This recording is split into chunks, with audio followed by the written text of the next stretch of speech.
ಚೌತಿ ಹಬ್ಬದ ಶುಭಾಶಯಗಳು. ಈ ಚೌತಿ ಹಬ್ಬದ ಮೂಲ ಉದ್ದೇಶ ಏನೆಂದರೆ ನಮ್ಮ ಸನಾತನ ಧರ್ಮ ಮತ್ತೆ ಪೂಜೆ ಸಂಸ್ಕೃತಿ ಎಲ್ಲ ನಮ್ಮ ಪೂರ್ವರು ಆಚರಿಸ್ತಾ ಬಂದಿದ್ದು.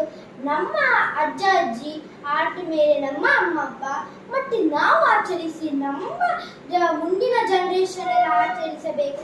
ಇದೇ ಮೂಲ ಉದ್ದೇಶ. ಆದರೆ ಇವತ್ತಿನ ಕಾಲದಲ್ಲಿ ಇರುದೇ ಬಿಸಿ ಲೈಫ್. ಯಾರು ಸಹ ಈ ಹಬ್ಬಗಳನ್ನು ಆಚರಿಸುವುದಿಲ್ಲ.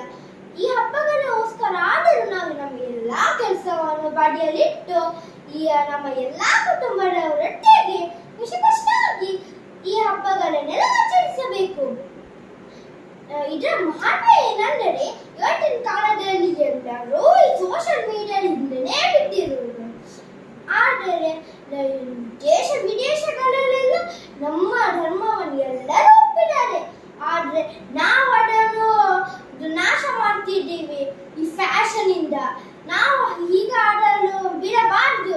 ನಾವು ನಮ್ಮ ಈ ಧರ್ಮವನ್ನು ಮತ್ತೆ ಎಲ್ಲ ಹಬ್ಬಗಳನ್ನು ಎಲ್ಲ ಆಚರಿಸ್ತಾ ನಮ್ಮ ಇದೆಲ್ಲನ್ನು ಒಂದು ಪಾಸಿಟಿವ್ ವೈಸ್ ಮಾಡಿ ಪಾಸಿಟಿವ್ ವೈಸ್ ಆಗಿ ತಕೊಂಡು ಈ ಹಬ್ಬಗಳನ್ನೆಲ್ಲ ಆಚರಿಸಬೇಕು. ಈ ಎಲ್ಲ ಆದ್ರೆ ಈ ಮನೆ ಮನೆಯಲ್ಲಿ ಆಚರಿಸುವ ಹಬ್ಬ ಹೇಗೆ ಸಾರ್ವಜನಿಕ ಆಗಿದೆ ಅಂದರೆ ಮುಂಚೆ ಬ್ರಿಟಿಷರು ನಮ್ಮನ್ನು ಆಳ್ವಿಕೆ ಮಾಡುವಾಗ ಬಾಲ್ ಗಂಗಾಧರ ತಿಲಕನವರಿಗೆ ಯೋಚನೆ ಮಾಡ್ತಿದ್ರು, ನಾವು ಬ್ರಿಟಿಷರಿಂದ ಹೇಗೆ ಹೋರಾಟ ಮಾಡಬಹುದು. ಆವಾಗ ಅವರಿಗೆ ಸಿಕ್ಕಿದ ಒಂದೇ ಒಂದು ದಾರಿ ಈ ಗಣೇಶೋತ್ಸವ. ಅವರೇ ಬಹುಶಃ ಹೀಗೆ ತಗೊಂಡಿರ್ಬೇಕು. ಯಾಕಂದ್ರೆ ಗಣೇಶ ಅಂದ್ರೆ ವಿನಾಶಕ, ಅವನಿಗೆ ಪ್ರಥಮ ಪೂಜೆ ಆಗೋದು. ಇದು ಬಹುಶಃ ಇದೇ ಕಾರಣಕ್ಕಾಗಿರಬಹುದು. ನಮ್ಮ ಈ ಮುಂಚೆ ನಮ್ಮನ್ನು ಗುಂಪಾಗ್ಲಿಕ್ಕೆ ಸಹ ಬಿಡ್ತಿರ್ಲಿಲ್ಲ ಬ್ರಿಟಿಷರು, ಮತ್ತೆ ನಮ್ಮನ್ನು ಮಾತಾಡ್ಲಿಕ್ಕೆ ಸಹ ಬಿಡ್ತಾ ಇರ್ಲಿಲ್ಲ.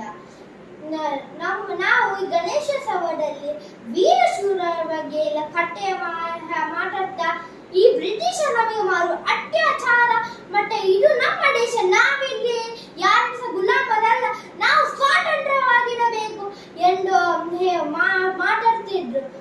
ಇದರಿಂದ ಎಲ್ಲ ಭಾರತೀಯರಿಗೆ ಒಂದು ಸ್ವಾತಂತ್ರ್ಯದ ಕಿಚ್ಚು ಅವರ ಮನಸ್ಸಲ್ಲಿ ಬಂತು.